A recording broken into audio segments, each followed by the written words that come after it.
दे धडक बेधडक आपल्या परिसरातील ताज्या घडामोडी, घटना, समस्या, विविध क्षेत्रातील सर्वदूर बातम्या पाहण्यासाठी लोकशक्ती लाईव्ह न्यूज चॅनलला सबस्क्राईब करा आणि नोटिफिकेशन मिळवण्यासाठी बेल आयकॉनला प्रेस करा।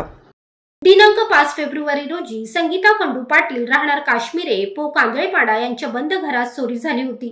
चोराने घरातील सोफ्याचे सामान, टीव्ही टेबलचे ड्रॉवर उघडलेले होते व सामान अस्ताव्यस्त पडलेले होते।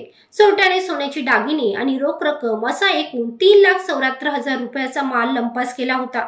पेण पोलीस ठाण्यात तक्रार दिल्यानंतर गुन्हा दाखल करण्यात आला। या गुन्ह्याचा तपास उपविभागीय पोलीस अधिकारी गजानन टोंगपे यांच्या मार्गदर्शनाखाली व पोलीस निरीक्षक संदीप बागुल यांच्या सूचनांनुसार गुन्हे प्रकटीकरण कक्षाचे अधिकारी पोसई समद बेग व अंमलदार करीत होते।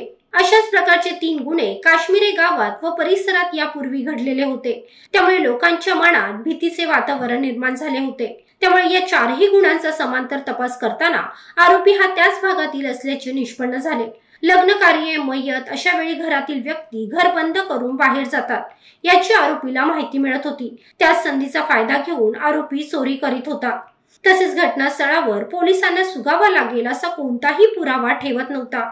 या गुन्ह्याचा सीसीटीव्ही फुटेज, तांत्रिक विश्लेषण तसेच गोपनीय माहितीच्या आधारे तपास करून गुन्ह्यात आरोपी हरिश्चंद्र उर्फ गुड्डू बाळकृष्ण म्हात्रे वय वर्ष 27 राहणार काश्मीरे पो कांदळेपाडा हा निष्पन्न झाल्याने त्याचा शोध घेऊन आरोपीला अटक करण्यात आली। त्याची अंगझडतीमध्ये गुन्ह्यातील चोरीस गेलेली 45,000 रुपये किमतीची 15 ग्राम वजनाची सोन्याची चेन जप्त केली आहे। या गुन्ह्याचा तपास चालू असून आणखी गुन्हे उघडकीस येण्याची शक्यता आहे।